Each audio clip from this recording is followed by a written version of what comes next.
Friends, welcome to Sony digital legal channel. मेरा नाम है भवप्रीत सिंह सोनी। आज मैं आपको बताऊंगा कॉपीराइट लॉ के बारे में, कॉपीराइट कब लगता है, कॉपीराइट का वायलेशन क्या होता है, और आज के टाइम में जो ये ओटीटी स्पेस चल रहा है, ऑनलाइन इतना सारा कंटेंट क्रिएट हो रहा है, उन सब केसेस में आपका किन किन चीज़ों का ध्यान रखना जरूरी है। प्लस अगर आप यूट्यूब पे कंटेंट बना रहे हो, ओटीटी प्लेटफॉर्म के लिए बना रहे हो, तो किन किन चीज़ों का ध्यान रखना आपके लिए सबसे ज़्यादा जरूरी है।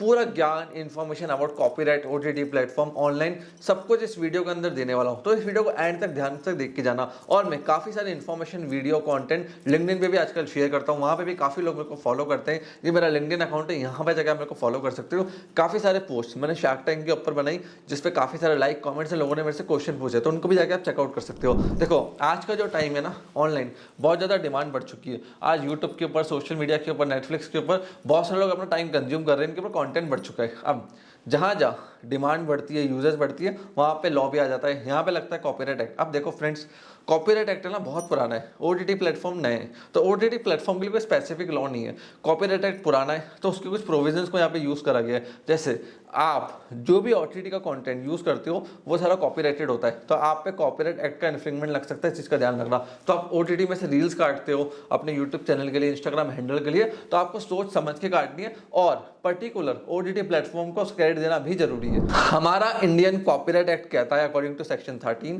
कि जो क्रिएटर है उसको उसका राइट मिलना चाहिए, वो उसकी प्रॉपर्टी होती है, उससे बिना पूछे उसको कोई यूज नहीं कर सकता। आप लोग क्या करते हैं, इंडिया में रील्स बना देंगे, शॉर्ट क्लिप्स बना देंगे, वीडियोस बनाएंगे, उसमें क्लिप्स को यूज कर लेंगे बिना पूछे। नेटफ्लिक्स क्लिप्स को उठा रहे हैं, यूट्यूब से क्लिप्स को उठा रहे हैं, देखते भी नहीं है। अल्टीमेटली उनको नोटिस आ जाते हैं, केस हो जाते हैं, फिर वो अटक जाते हैं। अब देखो, नोटिस में दो चीजें होती हैं, एक होता है फेयर यूज, एक होता है इन्फ्रिंगमेंट। अब आपने BMW कंपनी के ऊपर एक वीडियो बना दी, कहा कि BMW देखो कितनी बढ़िया गाड़ी, कितनी स्मूथ चलती है, कितनी अच्छी भागती है। वहाँ पर BMW का लोगो यूज़ कर रहे हो, ठीक है, उसकी कार की इमेजेस यूज़ कर रहे हो, नेट से भी आपने फोटोज निकाली। अब वहाँ पे आप कंपनी की अच्छाई कर रहे हो, ठीक है। अब वहाँ पे मोनेटाइज भी करोगे। अगर आप वीडियो बना रहे हो, यूट्यूब के ऊपर डाल रहे हो, तो उससे पैसा कमाओगे एड्स के थ्रू, प्रमोशंस के थ्रू। तो वहाँ पे BMW कंपनी कुछ नहीं बोलती है, भले ही आपने उनके लोगो यूज़ कर लियो, सब कुछ यूज़ कर लिया, क्योंकि वहाँ पे आपने एक उसको प्रमोट करा है, अच्छी बातें उसके बारे में बताइए। बट वहीं पे आप उल्टा सीधा लिख दो कि BMW कंपनी चोर है, वारंटी इनकी डिफॉल्ट हो जाती है, 1 साल में कार खराब हो जाती है, 20 लाख रुपए का इनका सर्विस कॉस्ट है, तो वहाँ पे BMW वाला पे केस डाल सकते हैं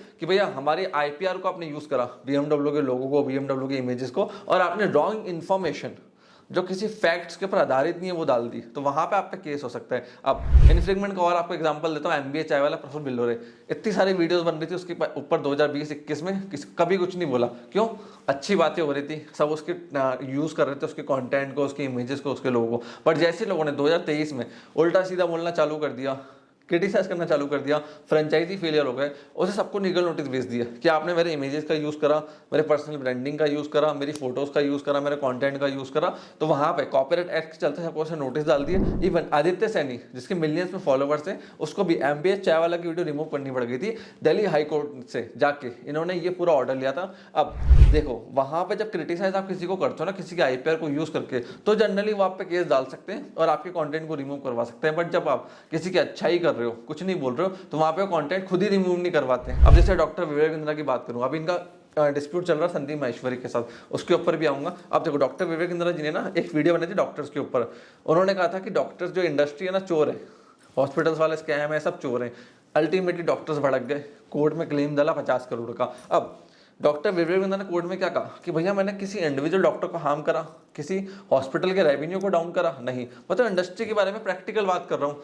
और जब जज ने इस पूरे केस को देखा, जज ने भी यही कहा कि भैया ऐसे डॉक्टर की बात क्या करी, एक भी ऐसा डॉक्टर देखो पर्टिकुलर जिसकी इन्होंने बात करी और उसकी इनकम कम हो गई हो, ना किसी हॉस्पिटल की बात करी। इन्होंने जनरली बताया कि हॉस्पिटल्स में ऐसा हो रहा है, आजकल के यंग डॉक्टर्स ऐसा करें, तो वहां पे डॉक्टर विवेक बिंद्रा उस केस को जीत गए। अगर आप किसी के खिलाफ कॉपीराइट का केस डाल रहे हो ना, तो आपको वहां दिखाना पड़ता है कि भाई डैमेज क्या करा है, रेवेन्यूज कितने डाउन हुए, किसकी इमेज डाउन कर रहा हूँ, कैसे कर रहा हूँ। वो सब जब तक आप नहीं दिखाओगे, तब तक आप कॉपीराइट का केस नहीं जीत सकते। उसको लिख के रख लो। अगर आप एक छोटा चैनल हो तो आपको इतनी दिक्कत नहीं आएगी, बट जनरली आपके 1 लाख, 2 लाख, 5 लाख, 10 लाख सब्सक्राइबर है, तो आपको दिक्कत आ सकती है। छोटे चैनल पर कोई फोकस नहीं करता है, लिखते रहे, बोलने तो बड़ी कंपनी ध्यान नहीं देती। बट जैसे आपका कंटेंट वायरल होता है, व्यूज आते हैं, कंपनी वाले उठ के आ जाते हैं। जैसे कैरी मनाटी वर्सेस टिकटॉक, अब कोई छोटा यूट्यूबर होता टिकटॉक को बोलता कोई नहीं आता।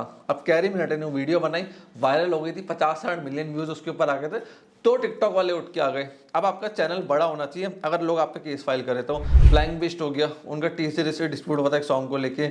दूर आर्टिका भी सोनी म्यूजिक एंटरटेनमेंट से 2022 को एक सॉन्ग को लेकर डिस्प्यूट हो गया था, तो उसको भी रिजॉल्व करा क्योंकि चैनल्स काफ़ी बड़े थे। आप देखो यूट्यूब पे ट्रैक कैसे होता है, कंटेंट आईडी से होता है। बड़े बड़े यूट्यूबर्स जो चैनल सॉन्ग बना रहे हैं सब कंटेंट आईडी लेके रखते हैं। जैसे आप इन्फ्रिंगमेंट करोगे उनके कंटेंट को, म्यूजिक को, कुछ भी कॉपी करोगे उनको अपने डैशबोर्ड में दिखाई दे जाएगा, वहीं से ये सब ट्रैक कर सकते हैं। प्लस अगर कोई चैनल आपको कहता है कि भैया फ्री में मेरा म्यूजिक यूज़ कर लो, कंटेंट यूज़ कर लो, तो उससे रिटर्न में लेना। कोर्ट में राइटिंग चलती है, ओरली आपकी फोन में बात हो गई थी, उसकी कोई वैल्यू नहीं होती। इस चीज़ का ध्यान रखना।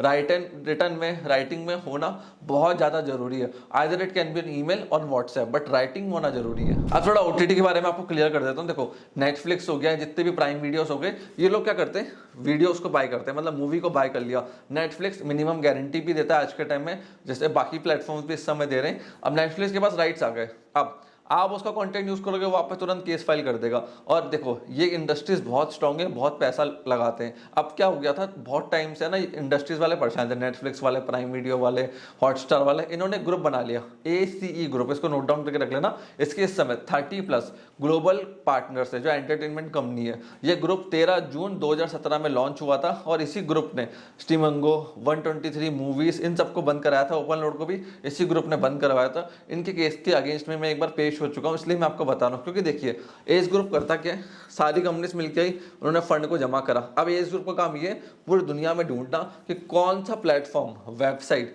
इन 30 कंपनीज के कंटेंट को इनफ्रिंग कर रहा है और इनके कंटेंट को यूज करके मोनेटाइज कर रहा है। उसके चलते ये लोग केस फाइल करते हैं और बहुत मोटा पैसा ये वसूल करते हैं। सो फ्रेंड्स, किसी भी कंपनी का या किसी भी इंडस्ट्री में आप कंटेंट यूज कर रहे हो, किसी बड़ी इमेज को यूज कर रहे हो, किसी भी कॉपीराइटेड कंटेंट को यूज कर रहे हो, कंपनी के लोगों को यूज कर रहे हो, तो उसको सोच समझ के यूज करना, क्योंकि आप पे केस हो सकता है। और आज के टाइम में ऑनलाइन जो जमाना है ना, उसके अंदर केस को प्रूफ करना बहुत ईजी हो गया है कि कहाँ से अपलोड हुआ था, कौन सी आईडी से अपलोड हुआ था और कहाँ से पूरा पब्लिश हुआ था। फ्रेंड्स, मैं कंटिन्यूसली कॉपीराइट्स के ऊपर काफी सारे इन्फॉर्मेशन, ट्रेडमार्क, पेटेंट्स के ऊपर शेयर करता हूँ। मेरे पूरे चैनल सोनी सिटीजन लीगल पे आप चेकआउट कर सकते हो, या फिर मेरी वेबसाइट सोनी सिटीजन को आप चेकआउट कर सकते हो। वहां पे भी मैंने काफी सारे ब्लॉग्स कॉपीराइट, ट्रेडमार्क, पेटेंट्स के ऊपर डाल रखे हैं, जिनसे आपको IPR के बारे में, इन्फ्रिंगमेंट के बारे में काफी कुछ जानने को मिलेगा। आपको मेरे से कनेक्ट होना है, मेरे इंस्टाग्राम पे आप मेरे से कनेक्ट हो सकते हो, या फिर लिंक्डइन के थ्रू आप मेरे से कनेक्ट हो सकते हो। अगर आपको वीडियो पसंद आई तो उसको लाइक करिए।